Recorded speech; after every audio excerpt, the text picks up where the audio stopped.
এখন আমরা সিনক্রোনাস জেনারেটরের ওয়ার্কিং প্রিন্সিপল নিয়ে আলোচনা করব। তো আমরা যদি সিনক্রোনাস জেনারেটরের এই স্ট্রাকচারটার দিকে খেয়াল করি, এখানে বাহিরের দিকে যে কয়েলগুলো দেখানো হচ্ছে, এগুলো হচ্ছে আমাদের স্টেটরের ওয়াইন্ডিং। স্টেটরের যে কয়েল প্লেস করা হয় সেই স্টেটরের ওয়াইন্ডিং। তো তিনটা কয়েলকে আমি নাম দিলাম, এই কয়েলের নাম দিলাম এ, এই কয়েলের নাম দিলাম বি, এই কয়েলের নাম দিলাম সি। এবং আমরা যদি দেখি এদেরকে 120 ডিগ্রি ডিস্টেন্সে প্লেস করা হলো। যেহেতু ওভারঅল 360 ডিগ্রি, তাহলে যদি ইকুয়ালি তিন ভাগে ওদেরকে ডিস্ট্রিবিউট করি তাহলে প্রত্যেকে 120 ডিগ্রি পর পর এখানে প্লেসমেন্টে আছে। এবং এখানে যে রোটর আমরা দেখতে পাচ্ছি, সেই রোটরে আমরা কি করলাম, একটা এক্সাইটেশন ভোল্টেজ অ্যাপ্লাই করলাম, ডিসি ভোল্টেজ। সেই ডিসি ভোল্টেজটা রোটরের কয়েলে প্লেস করলো, এবং সেই ডিসি ভোল্টেজটা রোটরে অ্যাপ্লাই হওয়ার পর কি হয়ে গেল, রোটর একটা ইলেকট্রোম্যাগনেটে কনভার্ট হয়ে গেল। অর্থাৎ এখানে যখন একটা ম্যাগনেটিক ফিল্ড তৈরি হয়ে গেল, এরপরে আমাদের কাজ কি? এরপরে আমরা যদি সিনক্রোনাস জেনারেটর থেকে ভোল্টেজ জেনারেট করতে চাই, তাহলে তুমি যদি দেখো এই রোটরটা মাঝখানে একটা পয়েন্ট দেখতে পাচ্ছি আমরা, এই পয়েন্টটা বোঝাচ্ছে এই মেশিনের শ্যাফট। বাহির থেকে কোনো ফোর্স যদি আমি এই শ্যাফটে অ্যাপ্লাই করি, অর্থাৎ আমি যদি হাইড্রো ইলেকট্রিক পাওয়ার প্ল্যান্টে ওয়াটার টারবাইনে পানি থ্রো করি, তাহলে টারবাইন ঘুরবে। ওই টারবাইনটা যদি এই শ্যাফটে লাগানো থাকে, এই শ্যাফটও ঘুরবে। অথবা অন্য কোনো ফোর্সে একটা ইঞ্জিনের আউটপুট আমি এখানে দিয়ে দিলাম, রোটেশনাল আউটপুট, তাহলে সেই ইঞ্জিনটার শ্যাফট যদি ঘুরে তখন এই শ্যাফটও ঘুরবে। অর্থাৎ বাইরে থেকে একটা মেকানিক্যাল এনার্জি আমি যখন এখানে প্লেস করব, তখন এই রোটরটা ঘুরতে থাকবে। সাপোজ আমি রোটরটা এদিকে ঘোরাচ্ছি, রোটরটা যখন এখানে ঘুরবে, বাহিরের এই স্টেটরের কয়েলগুলো তো স্থির। তুমি যদি দেখো এই মোমেন্টে এখানে যে ফ্লাক্সের ডিস্ট্রিবিউশন আছে, এই ফ্লাক্স গুলা সবচেয়ে বেশি কাট করতে পারবে কাকে? মনে করো এ কয়েলকে। এই রোটরটা কিছুক্ষণ পরে ঘুরে যখন এখানে আসবে, তখন বি কয়েলকে সে হাইয়েস্ট কাট করতে পারবে, highest number of field of lines okay cut করবে। কিছুক্ষণ পরে ও ঘুরে যখন এখানে আসবে, তখন সি কয়েলকে highest number of field of lines cut করবে। অর্থাৎ কোনো একটা স্পেসিফিক মোমেন্টে নির্দিষ্ট একটা কয়েলে হাইয়েস্ট ফ্লাক্স কাট হবে, এবং সেই মোমেন্টে ওই কয়েলে হাইয়েস্ট ভোল্টেজ জেনারেট হবে। আবার সেই ম্যাগনেটটা ঘুরে যখন আবার এখানে চলে আসবে, তখন সেই স্পেসিফিক মোমেন্টে এই কয়েলে হাইয়েস্ট ভোল্টেজ জেনারেট হবে। আর ওই মোমেন্টে এ আর সি তে ভোল্টেজ জেনারেট হবে, কিন্তু বি এর চাইতে কম। আবার এটা ঘুরে যখন সি এর এদিকে চলে আসবে, তখন সি তে হাইয়েস্ট ফ্লাক্স লিঙ্কেজ হবে এবং হাইয়েস্ট ফ্লাক্স কাট হবে, ওই স্পেসিফিক মোমেন্টে সি এ হাইয়েস্ট ভোল্টেজ জেনারেট হবে। এই দুটো ছেড়ে। অর্থাৎ আমি যদি স্পেসিফিক একটা ফেজের দিকে তাকাই, এ কয়েলের আউটপুটে, এ কয়েলে কি হবে, কখনো যখন কম ফ্লাক্স লিঙ্কেজ হবে তখন ভোল্টেজ কম থাকবে, যখন ফ্লাক্স লিঙ্কেজ আস্তে আস্তে বাড়তে থাকবে ভোল্টেজ বাড়বে। আবার যখন রোটরটা ঘুরে চলে যাচ্ছে, ভোল্টেজ কমে যাচ্ছে কমে যাচ্ছে, আবার আসতেছে এর দিকে আবার বাড়তেছে। ঠিক একইভাবে তার ঠিক 120 ডিগ্রি পরে কি হবে, বি তে হাইয়েস্ট ভোল্টেজ পাওয়া যাবে, তার ঠিক 100 ডিগ্রি পরে, 120 ডিগ্রি পরে সি তে হাইয়েস্ট ভোল্টেজ পাওয়া যাবে। অর্থাৎ রিপিটেড ওয়েতে এই কার্ভটা সময়ের সাথে চলতেই থাকবে যতক্ষণ আমি ওকে ঘোরাবো। অর্থাৎ একটা থ্রি ফেজ ইলেকট্রিসিটি জেনারেট হবে, এবং থ্রি ফেজ ইলেকট্রিক্যাল ভোল্টেজের আউটপুট প্লট দেখতে এজন্য এরকমই হয়। কারণ এই কয়েলগুলো তো স্থির, এবং সেই স্থির কয়েলে একটা রোটেশনাল রোটর যখন তার ম্যাগনেটিক ফিল্ড দিয়ে কাট করতে থাকে, 120 ডিগ্রি পর পর প্রত্যেকটা কয়েল তার তার হাইস্ট ভোল্টেজ জেনারেট করে, এবং ঠিক তারপর মুহূর্তে তার ভোল্টেজ আস্তে আস্তে ডিক্রিজ করতে থাকে, আবার কিছুক্ষণ পর আবার ইনক্রিজ করে, এবং আমরা ফাইনালি এখান থেকে একটা থ্রি ফেজ পাওয়ার আউটপুট পেয়ে যাই। এখন যেহেতু ফ্লাক্সের এখানে যে কাট করলো, ফ্লাক্স যে কাট করতেছে এটা রোটেশনের মাধ্যমে এখানে কাট করতেছে, এবং ভোল্টেজের নেচারটা যদি দেখো, সে আস্তে আস্তে বাড়ে, হাইয়েস্ট হয়, তারপরে আবার কমে, জিরোতে আসে, আবার লোয়েস্ট হয়। এই নেচারটা একদম এসির সাথে মিলে যায়, অল্টারনেটিং কারেন্টের সাথে। এই জন্য আমরা এদিকে ডিসি সাপ্লাই দিলাম এক্সাইট করার জন্য, এবং বাইরে থেকে যখন আমরা ওকে ঘোরাতে থাকি এনার্জি দিয়ে, তখন আউটপুটে আমরা কি পাই, আমরা ইলেকট্রিসিটি পাই, কিন্তু সেটা হয় এসি ফর্মে। ঠিক আছে? এই জন্য আমাদের আউটপুটের ভোল্টেজটার নেচার এসির মতো, যেহেতু তার ভোল্টেজের প্লটও এসির মতো, অল্টারনেটিং ফর্মের। অল্টারনেটিং মানে কি, ভোল্টেজের একটা আহ, যখন সে জেনারেট করবে, কখনো সে পজিটিভ ভোল্টেজ জেনারেট করবে, আবার কখনো সে নেগেটিভ ভোল্টেজ জেনারেট করবে, এবং সেটা অল্টারনেট করতে থাকবে। তুমি যদি স্পেসিফিক এ ফেজের দিকে তাকাও, এ ফেজের ভোল্টেজ কিছুক্ষণ পজিটিভ, কিছুক্ষণ পরে আবার নেগেটিভ, কখনো সে বাড়তেছে আবার কখনো কমতেছে, অর্থাৎ তার ভোল্টেজটা অল্টারনেট করতেছে কিছুক্ষণ পর পর। এই জন্য এর আউটপুটটা এসি ফর্মের হয়। এজন্য এর আরেকটা নাম আমরা কি বলেছিলাম, এসি জেনারেটর, অথবা সিনক্রোনাস জেনারেটর, অথবা অল্টারনেটর। নামগুলো কিন্তু এখান থেকে আসলো। এরপরে আমরা যদি স্লিপ রিং নিয়ে যদি একটু আলোচনা করি, যে এই জিনিসটা যখন এখানে ঘুরবে তখন তো এই ব্যাটারি সহ এই তারগুলো সহ এখানে ঘোরার কথা, এটা কিভাবে ঘুরে না। এই তারগুলোকে নিয়ে আমরা এর শ্যাফটে প্লেস করি একটা স্লিপ রিং এর উপরে। আমি যদি এখানে শ্যাফটটা আঁকি, মনে করো এটা হচ্ছে শ্যাফট, শ্যাফটের উপরে এরকম একটা রিং পরাই দিই আমরা, গোল গোল দুইটা রিং পরাই। একটা নিয়ে আমরা এখানে প্লেস করে দেই, আর একটা নিয়ে এখানে প্লেস করে দেই। তো যখন এটা ঘুরে, এই কন্ডাক্টর ঘুরতে থাকে, এই রিংও ঘুরতে থাকে, এর মধ্যে আমরা বাহির থেকে ব্রাশ প্লেস করি এবং ব্রাশগুলো আমরা স্থির রাখি। তো ব্রাশ স্থির রাখলে কি হলো, এটা তো প্রতিনিয়ত এর সাথে ফ্রিকশনের মাধ্যমে কন্ট্যাক্টে আছে। তাহলে এই কন্ডাক্টর গুলো যদিও এখানে ঘুরতে থাকে, কিন্তু ব্রাশটা তো স্থির, এই ব্রাশ দিয়ে বাহির থেকে আমরা কি খুবই সহজে ডিসি সাপ্লাই দিতে পারি। যদিও আমার ড্রয়িংটা ভালো হয় নাই, আমরা এখন আহ, একটা ফিগারের মাধ্যমে দেখছি বিষয়টা। এই ফিগারে যদি দেখো, এটা হচ্ছে তোমার রোটর। তাহলে রোটরে তুমি যে ওয়াইন্ডিং করলা, এখানে দুইটা কন্ডাক্টর থাকবে, সেই দুইটা কন্ডাক্টর নিয়ে তুমি কি করলা, একটা এই রিং এ প্লেস করলা, আর একটা এই রিং এ প্লেস করলা। ঠিক আছে, প্লেস করার পরে এই ধরনের আহ, ইয়া হলো এখানে শ্যাফটের উপরে। এরপরে তুমি বাহির থেকে এখানে দুইটা ব্রাশ প্লেস করে দিলা, এবং এই ব্রাশগুলা এখানে স্থির করে রাখলা, বাইরে কোনো কিছু দিয়ে এখানে আটকায় রাখলা। ব্রাশ তো বুঝে, ব্রাশ তো আর ঘুরতে থাকবে না, ব্রাশ তো ঘর্ষণের মাধ্যমে আটকায় থাকবে। ব্রাশগুলোকে তুমি যখন বাইরের স্টেটরের ফ্রেমের সাথে স্প্রিং দিয়ে আটকিয়ে রাখবা, তখন কি হবে, তখন যদিও এই টার্মিনালগুলো ঘুরতেছে, টার্মিনালগুলো ব্রাশের সাপেক্ষে স্থির হয়ে গেল না, তখন তুমি এখানে বাইরে থেকে একটা ব্যাটারি দিয়ে ইজিলি সাপ্লাই করতে পারবা। নাইলে কি হইতো, নাইলে তো এই তার সবসময় ঘুরতো, তুমি তার খুঁজে পাইতা না কোথায় ডিসি সাপ্লাই দিবা। ঠিক আছে, তো এই হচ্ছে অ্যাকচুয়ালি স্লিপ রিং আর ব্রাশের প্লেসমেন্ট। এইখানে স্লিপ রিংটা রোটরের সাথে ঘুরতে থাকে, যেহেতু সে রোটরের উপর শক্তভাবে আটকানো, রোটর যখন ঘুরে স্লিপ রিংও ঘুরে, কিন্তু ব্রাশটা এখানে স্টেটরের সাথে কানেকশন দিয়ে ব্রাশকে ফিক্স করে স্থির রাখা হয়। ঠিক আছে, তাহলে এই রোটেটিং কন্ট্যাক্টটা ব্রাশ স্থিরভাবে চলে আসে। এরপরে কিছু ব্রাশলেস এক্সাইটার পাওয়া যায়, যেমন তুমি যদি বাইরে থেকে ব্যাটারি দিয়ে কানেক্ট করতে চাও, ব্রাশ ছাড়া কোনো উপায় নেই।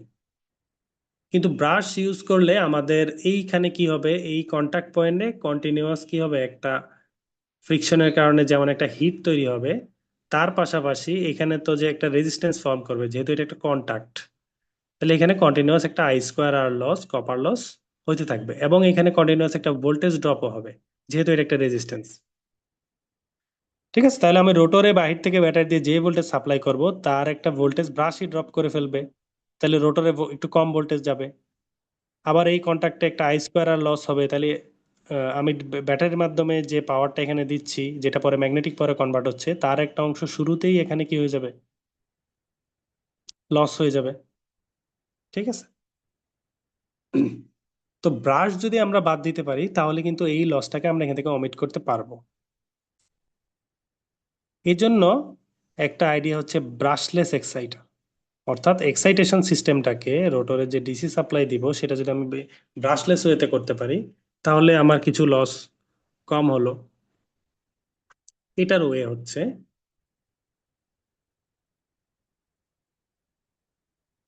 এখানে কি বলা হচ্ছে, a small AC generator is placed having its armature winding on the rotor and field winding on the stator.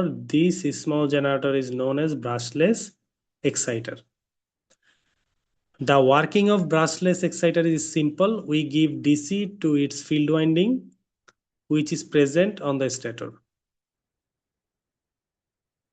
The field winding produces a magnetic flux. As the armature winding is placed on the rotor, it will move with the rotor, and then there will be a change of flux produced due to movement. Due to the rate of change of flux, the voltage is induced in the armature winding of brushless exciter. This induced voltage is a three-phase voltage, but we have to provide DC to the field winding of the synchronous generator.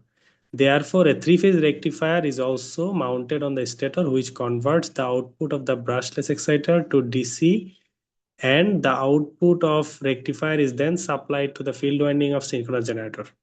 এটা বেশ কয়েকবার পড়বা তাহলে একটু ভালো idea পাবা। Brushless Exeter করতে হলে তোমাকে ব্রাশ বাদ দিতে হবে। এখন ব্রাশ বাদ দেওয়ার জন্য কি করতে পারো, এই শ্যাফটেই তুমি যদি আরেকটা এসি জেনারেটর প্রেস করো, ছোট, ঠিক আছে, সেই এসি জেনারেটর কি করলো, এখানে একটা এসি ভোল্টেজ তৈরি করলো। সেই এসি ভোল্টেজটা তুমি এখানে কন্ট্যাক্টের মধ্যে পেয়ে গেলা। এখন এখানে তো দিতে হবে ডিসি, তুমি রোটেশনের মাধ্যমে যদি ভোল্টেজ জেনারেট করো তাহলে এখানে এসি ভোল্টেজ তৈরি হলো, সেই এসি ভোল্টেজকে তোমার এখানে দিতে হবে। তাহলে তুমি এখন কি করবা, তাহলে মাঝখানে তুমি যদি একটা রেকটিফায়ার ইউজ করো, একটা ফিল্টার ইউজ করো, তাহলে সেই এসিটাকে ডিসি করে তুমি এখানে দিতে পারবা। তখন তোমার কি হবে, বাইরে এই আলাদা ব্রাশও লাগবে না, স্লিপ রিংও লাগবে না, একটা আলাদা ডিসি সোর্সও লাগবে না। এই শ্যাফটের ভিতরেই ছোট একটা এসি জেনারেটর থাকবে, যে এই শ্যাফটেই রোটেশনের মাধ্যমে এসি ভোল্টেজ জেনারেট করবে। সেই এসি ভোল্টেজটা কি হবে, একটা রেকটিফায়ার এবং ফিল্টারের মাধ্যমে ডিসিতে কনভার্ট হবে, কনভার্ট হয়ে সরাসরি রোটরে চলে যাবে।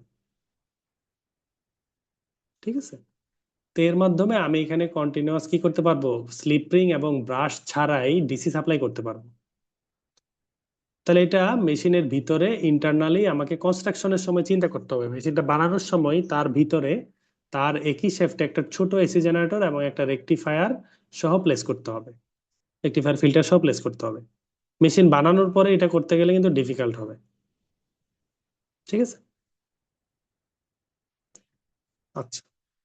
তো ব্রাশলেস এক্সাইটেশন এটাও একটা পপুলার সিস্টেম, যেহেতু আলাদা করে ব্যাটারি লাগে না, ব্যাটারি মেনটেন করা লাগে না, স্লিপ রিং লাগে না, ব্রাশ থাকলে কিন্তু ব্রাশ অনেকদিন পর পর চেঞ্জ করতে হয়, ব্রাশ চেঞ্জ করা লাগে না। এই সুবিধাগুলো এই মেশিন থেকে পাওয়া যায়, ব্রাশলেস সিনক্রোনাস জেনারেটর থেকে। এবং ব্রাশলেস আরো কিছু মোটর আছে, এগুলো খুবই পপুলার, বিএলডিসি বলে, ব্রাশলেস ডিসি সিস্টেমেও ব্রাশলেস এই মোটরগুলো ইউজ হয়। ড্রোনে আমরা যে ইয়াগুলা দেখতে পাই, হাই ক্যাপাসিটি ড্রোনে, এখানেও কিন্তু ব্রাশলেস ডিসি মোটর ইউজ করা হয়, এসি না, এই কনসেপ্ট না, কিন্তু ব্রাশলেস আর কি, ব্রাশটাকে ইলেকট্রনিক্সের মাধ্যমে বাদ দিয়ে দেওয়া হয়েছে। কারণ যেহেতু ছোট ডিভাইস থাকে ড্রোন, এখানে তো ভোল্টেজ ড্রপ যদি বেড়ে যায়, কপার লস বেড়ে যায়, এমনি তো ব্যাটারি ক্যারি করাই ডিফিকাল্ট হয়ে যায়। ব্রাশটাকে বাদ দিতে পারলে কিছু লস আর একটু কমানো যায়, মেশিনের এফিসিয়েন্সি বৃদ্ধি পায়। যদিও এটা ভিন্ন কথা, ওইটা থেকে আমরা আপাতত সিনক্রোনাস জেনারেটরে ব্যাক করছি। পাইলট এক্সাইটার, তো পাইলট এক্সাইটার কি, there is one more component that is used to eliminate the supply provided to the field winding of exciter. This component is known as pilot exciter. This is also an AC generator, but it has permanent magnets to produce magnetic flux. The permanent magnet is mounted on the rotor shaft, and the armature winding is placed on the stator of the synchronous generator. Due to the movement of magnets with the rotor and changing magnetic flux is provided, the voltage is induced in the armature of the pilot exciter. The output of the pilot exciter is AC, which is rectified and supplied to the field winding of the brushless exciter, which is also present on the stator. Due to the pilot exciter, we do not need any external source for the excitation purpose. তো এই দুই ধরনের Exeter আমাদের present থাকে। আমরা যদি এই চিত্রটার মধ্যে একটু দেখি পুরো বিষয়টাকে, তাহলে আমরা আর একটু ক্লিয়ার হতে পারবো। দেখো, এই যে বিষয়টা এখানে দেখানো হচ্ছে, সার্কুলার একটা ফিগার এসজি, এটা দ্বারা বোঝানো হচ্ছে সিনক্রোনাস জেনারেটর। এবং জেনারেটরে কি থাকে, জেনারেটর থেকে আমরা ইলেকট্রিক্যাল আউটপুট নেই, তার আউটপুটে এরকম তিনটা টার্মিনাল থাকবে এবং সেখানে ইলেকট্রিক্যাল লোড আমরা কানেক্ট করতে পারবো। সিনক্রোনাস জেনারেটর আউটপুটে তিনটা টার্মিনাল এবং এটা হচ্ছে ইলেকট্রিক্যাল লোড। এবং সিনক্রোনাস জেনারেটর কি করতে হবে, সিনক্রোনাস জেনারেটরকে আমার তার রোটরে আবার ডিসি সাপ্লাই করতে হবে। তাই না? তো তার রোটরকে ডিসি সাপ্লাই করার জন্য এখানে আমরা কি করলাম, একটা রেকটিফায়ার প্লেস করলাম, এবং সেই রেকটিফায়ারে আমরা কি করলাম, আবার এসি সাপ্লাই করলাম। কেন? রেকটিফায়ারে এসি দিলেই তো সে তোমাকে ডিসি করে দিবে। এই এসিটা কোথা থেকে আসবে? এই এসিটা আসবে কোথা থেকে? এই এসিটা আমরা এই সিনক্রোনাস জেনারেটরেরই যে রোটরের শেফট আছে, সেই শেফটেই যে আমরা একটা ছোট এসি জেনারেটর প্লেস করব, সেই এসি জেনারেটর থেকে এই এসি ভোল্টেজটা আসবে। অর্থাৎ এটাই হয়ে যাচ্ছে কি আমাদের একটা ছোট এসি জেনারেটর, এবং যেহেতু তার আউটপুটটা রোটরকে এক্সাইট করার কাজে ব্যবহার হচ্ছে, এজন্য এটার নাম হয়ে গেছে কি এক্সাইটার। এজন্য এটা হচ্ছে একটা রোটেটিং এক্সাইটার। ঠিক আছে? তাহলে দেখো এই সিস্টেমে এখানে কিন্তু কোনো ব্রাশ নাই। এই যে রোটরের সাপ্লাইটা দেওয়া হলো, কোনো ব্রাশ দিয়ে দেওয়া হয় নাই। অর্থাৎ এই রোটরের ফিল্ড, এই রেকটিফায়ার আর এই এসি জেনারেটরের রোটর সবগুলা একই শ্যাফটে ঘুরতে থাকে। এই জন্য এখানে মাঝখানে আর কোনো ব্রাশের প্রয়োজন হয় নাই। ঠিক আছে? এবং একে কন্ট্রোল করার জন্য এখানে কিছু মেকানিজম দেওয়া হয়েছে, কন্ট্রোলিং মেকানিজম। সেটা হচ্ছে এই যে তার আউটপুটে যে ভোল্টেজটা আসলো, সেটাকে আমরা যদি মেজার করে একটা মিটারের মাধ্যমে একটা কম্পারেটরে প্লেস করি, ভি মেজার্ড, এবং একটা রেফারেন্স ভোল্টেজের সাথে তাকে কম্পেয়ার করে একটা অটোমেটিক ভোল্টেজ রেগুলেটরে তাকে সাপ্লাই করি, এবং চপারের মাধ্যমে এই এক্সাইটারে প্লেস করি, তাহলে কি হবে, কন্টিনিউয়াসলি এই ভোল্টেজটা আমার একটা ফিক্সড ভোল্টেজে মেনটেন থাকবে।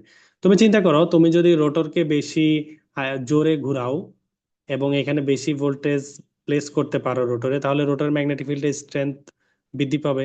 এবং তাকে যদি হাই স্পিডে রোটেট করো, তাহলে কি হবে, ভোল্টেজ বেশি পাবা। আবার তুমি মনে করো রোটরকে ফিক্সড স্পিডে রোটেট করতেছো, কিন্তু এক্সাইটেশন ভোল্টেজ কমে গেছে, তাহলে কিন্তু আউটপুটে ভোল্টেজ আবার কমে যাবে। তাহলে আউটপুট ভোল্টেজকে স্টেবল রাখার জন্য আমাকে মেনটেন করতে হবে কি, সিনক্রোনাস জেনারেটরের রোটরের স্পিড, এবং তাকে যে এক্সাইট করা হচ্ছে সেই এক্সাইটেশন ডিসি ভোল্টেজটা ঠিক আছে কিনা। তো এটাকে মেজার করার জন্য আমরা এখানে একটা ফিডব্যাক সিস্টেম ইউজ করলাম। আউটপুট থেকে আমরা ফিডব্যাক নিয়ে ইনপুটে দিচ্ছি, যাতে আমার আউটপুটটা সবসময় স্টেবল থাকে। তাহলে আউটপুটে এই তিনটা কন্ডাক্টরের মধ্যে আমি ভোল্টেজ মেজার করে একটা কম্পারেটরে দিলাম। সেই কম্পারেটরে আমি একটা রেফারেন্স ভোল্টেজ দিলাম, অর্থাৎ আমার এক্সপেক্টেড ভোল্টেজ যেটা এখানে ছিল, যে আমি ভোল্টেজ, যেই ভোল্টেজটা আমি এখানে চাই, সেই ভ্যালুটা এখানে স্ট্যাটিক ভাবে প্লেস করে দিলাম। দেওয়ার পরে কম্পারেটর কি করবে, দুইটাকে কম্পেয়ার করবে। কম্পেয়ার করে সে যদি কোনো ডিফারেন্স দেখে, সেই ডিফারেন্সটাকে সে অটোমেটিক ভোল্টেজ রেগুলেশন সিস্টেমে পাঠাবে। তো সেই ভোল্টেজ রেগুলেশন সিস্টেমটা এখন ডিসাইড করবে আউটপুটকে আমি যদি রেফারেন্সের কাছে নিতে চাই, একটা তো মেজার্ড, একটা রেফারেন্সের, তাহলে আমাকে কি এক্সাইটেশন বাড়াইতে হবে এখন না কমাইতে হবে, সেই ডিসিশনটা সে নিবে। নিয়ে চপারের মাধ্যমে সে কি করবে, এখানে সেই সিগন্যালটা পাঠিয়ে দিবে। ভোল্টেজ যদি যদি আমার এক্সাইটেশন বৃদ্ধি করতে হয়, তাহলে এক্সাইটেশন বৃদ্ধি হবে এবং আউটপুটে ভোল্টেজ বেড়ে যাবে। আবার যদি কমাইতে হয়, কমে যাবে। এখন এক্সাইটার এক্সাইট করে মনে করো একটু বেশি এক্সাইট করলো, তাহলে আউটপুটে ভোল্টেজ আবার বেড়ে যেতে পারে না? তাহলে আবার ফিডব্যাক এখানে চলে আসবে। আসার পর ওর সাথে কম্পেয়ার করবে। এবার কম্পেয়ার করার পরে দেখা গেল যে আউটপুটে ভোল্টেজ এক্সপেক্টেড ভোল্টেজের চেয়ে একটু বেড়ে গেছে। তাহলে বেড়ে গেলে কি করতে হবে, এটাকে আবার কমাইতে হবে। তখন আবার এভিআর এর মাধ্যমে নেগেটিভ সিগন্যাল এখানে প্লেস হবে। ঠিক আছে? এটাকে বলে একটা ফিডব্যাক সিস্টেম। তোমরা যখন এই কন্ট্রোল সিস্টেম কোর্সগুলো দেখবা, তখন এই ধরনের আরো বেশ কিছু সিস্টেমের সাথে পরিচিত হবে। তো এই সিস্টেম থেকে আমরা যেটা দেখতে পারলাম, এখানে কোনো ব্রাশ এবং কোনো স্লিপ রিং নাই। এবং আমরা যদি সিনক্রোনাস জেনারেটরকে কোন স্পিডে ঘোরাচ্ছি এবং তার কতটুকু ফ্রিকোয়েন্সি জেনারেট হচ্ছে, সেটা যদি আমরা বের করতে চাই, যে আমরা এখানে যে ভোল্টেজটা জেনারেট করব, এই লোডে যে ফ্রিকোয়েন্সিটা পাবো, সেই ফ্রিকোয়েন্সিটা কত, এই ফ্রিকোয়েন্সি বের করার একটা ফর্মুলা আছে। আমরা ইন্ডাকশন মোটরে অলরেডি এই ফর্মুলা বেশ কয়েকবার ইউজ করলাম। সেটা হচ্ছে এফ সমান পি এন বাই 120। পিটা কি, সিনক্রোনাস জেনারেটরের কয়টা পোল আছে সেই পোলের সংখ্যাটা দিতে হবে। যেমন আমাদের ল্যাবের মেশিনগুলোতে 4টা পোল, তাহলে এখানে 4 হবে। অন্য মেশিনে যদি বেশি থাকে, তাহলে সেই পোল সংখ্যা হবে। এনএম হচ্ছে সিনক্রোনাস জেনারেটর রোটরটা যে স্পিডে ঘুরতে থাকবে, সেই স্পিডটাই হচ্ছে এনএম। ঠিক আছে? এবং এটা আমাদেরকে এখানে আরপিএম এ বসাতে হবে এই ফর্মুলাতে। তাহলে ফ্রিকোয়েন্সিটা আমার হার্টজে আমরা ডিটারমাইন করতে পারবো।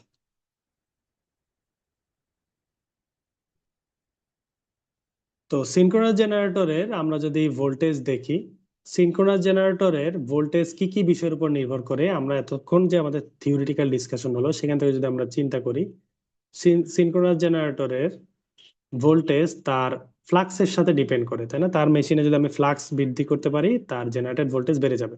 ইএ দিয়ে জেনারেটেড ভোল্টেজ বোঝানো হচ্ছে এখানে, আর ফাই দিয়ে ফ্লাক্স বোঝানো হচ্ছে, আর এফ দিয়ে ফ্রিকোয়েন্সি বোঝানো হচ্ছে, আর এনসি দিয়ে কয়েলে কয়টা টার্ন আছে সেটা বোঝানো হচ্ছে। আচ্ছা, তাহলে কতটুকু ভোল্টেজ জেনারেট হবে সেটা ডিপেন্ড করবে কার উপরে? কয়েলে কয়টা টার্ন আছে, এবং ফ্লাক্স কতটুকু, এবং ফ্রিকোয়েন্সি কত। ফ্রিকোয়েন্সি বাড়লে জেনারেট ভোল্টেজ বেড়ে যাবে, ফ্লাক্স যদি কোনোভাবে বাড়াইতে পারি জেনারেট ভোল্টেজ বাড়াতে পারবো, কয়েলে যদি টার্ন বৃদ্ধি করতে পারি তাহলেও আমরা জেনারেটেড ভোল্টেজ বাড়াতে পারবো। টার্ন বৃদ্ধি করা এটা তো মেশিন কনস্ট্রাকশন করার পরে আর আমাদের হাতে নাই। মেশিন তৈরি করার পরে কিন্তু টার্ন অলরেডি দেওয়া হয়ে গেছে, ঠিক আছে? তো বাইরে থেকে ভোল্টেজ সাপ্লাই করে তুমি কি করতে পারো? ফ্লাক্স কন্ট্রোল করতে পারো। তাহলে ফ্লাক্সটা তোমার হাতে, তাই না? তুমি এক্সাইটেশন চেঞ্জ করে দিলে তখন ভোল্টেজ তুমি বৃদ্ধি করতে পারবা, আর তুমি যদি ফ্রিকোয়েন্সি চেঞ্জ করো তখন তুমি জেনারেটর ভোল্টেজটা চেঞ্জ করতে পারবা। অর্থাৎ এই ফর্মুলা থেকে আমরা কি বুঝতে পারতেছি? The voltage depends, generated voltage depends on the flux of the machine, the frequency or speed of rotation and the machine's construction. অর্থাৎ এই এনসিটা তো মেশিনের কনস্ট্রাকশনের সাথে ডিপেন্ডেন্ট, এই জন্য আর টার্নের কথা এখানে বলে নাই। যখন আমরা এই ধরনের প্রবলেম সলভ করব, তো এই ইকুয়েশনটাকে সিম্পলিফাই করে অনেক সময় এভাবে লেখা হয়। কেন? এটা যদি দেখো, উম, উম, এখানে কিছু জিনিস কনস্ট্যান্ট আছে, সেই জিনিস কনস্ট্যান্ট টার্ম গুলাকে আমরা কে এর ভিতর ঢুকিয়ে ফেললাম। আর এফ, এফটা কি? এফ মানে অ্যাকচুয়ালি মেশিনের স্পিডই বোঝায় না, এফ মানে Pn/120, তাই না? পিও কনস্ট্যান্ট, 120 কনস্ট্যান্ট, তাহলে F directly proportional two speed না? ঠিক আছে, এই জন্য এখানে দেখো ফ্রিকোয়েন্সি আর স্পিড বলছে, যে ফ্রিকোয়েন্সি যেই কথা স্পিডও সেই কথা, যদি আমি দুইটাকে প্রপোর্শনাল ধরি আর কি, কনস্ট্যান্টটাকে যদি প্রপোর্শনাল ভিতর নিয়ে আসি। তাহলে ফ্রিকোয়েন্সির সাথে তোমার কি আছে? ফ্রিকোয়েন্সি যে কথা স্পিডে যদি সেই কথা হয়, তাহলে এখানে P/120 একটা কনস্ট্যান্ট।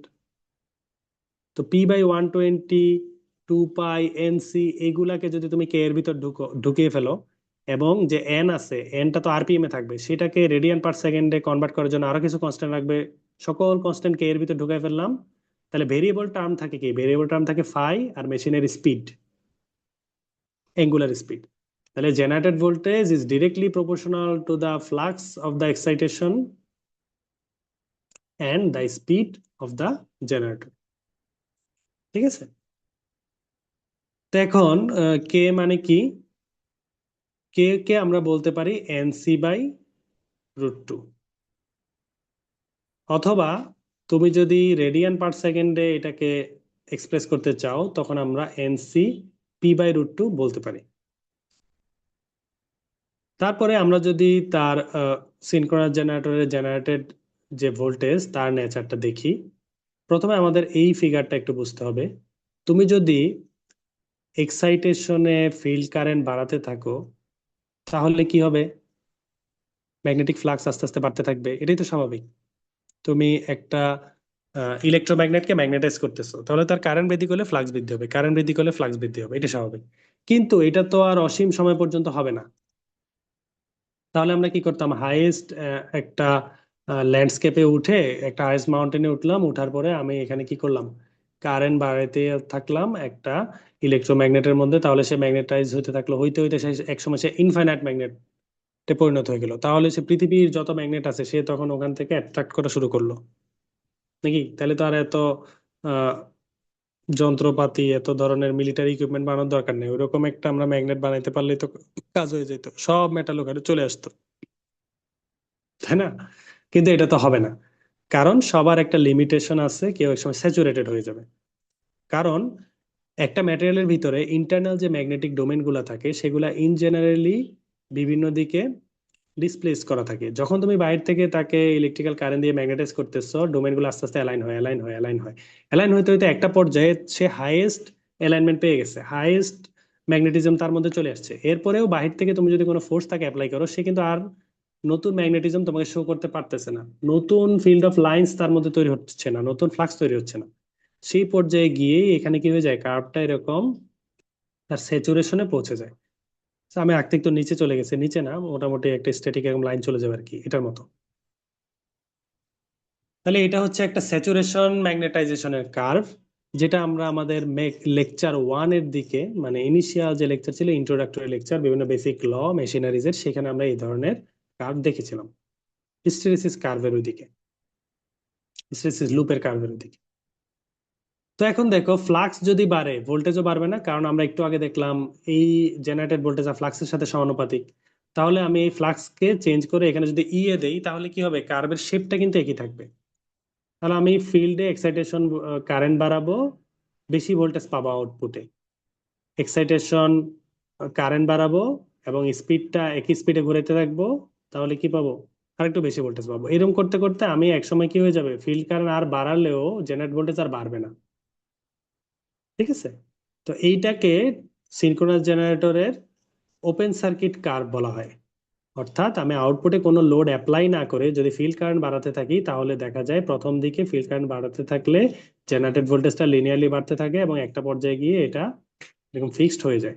এবং এই ধরনের এক্সপেরিমেন্ট অলরেডি ল্যাবে করানো হয়েছে, এবং তোমাদের কার্ভও কিন্তু অনেকটা এরকম আমি রিপোর্টে দেখতে পেলাম। তো আজকের জন্য আমাদের লেকচার এতটুকুই। নেক্সট ক্লাসে আমরা ইকুইভ্যালেন্ট সার্কিট এবং কিছু ম্যাথমেটিক্যাল ইকুয়েশন প্র্যাকটিস এবং ডিরাইভ করব।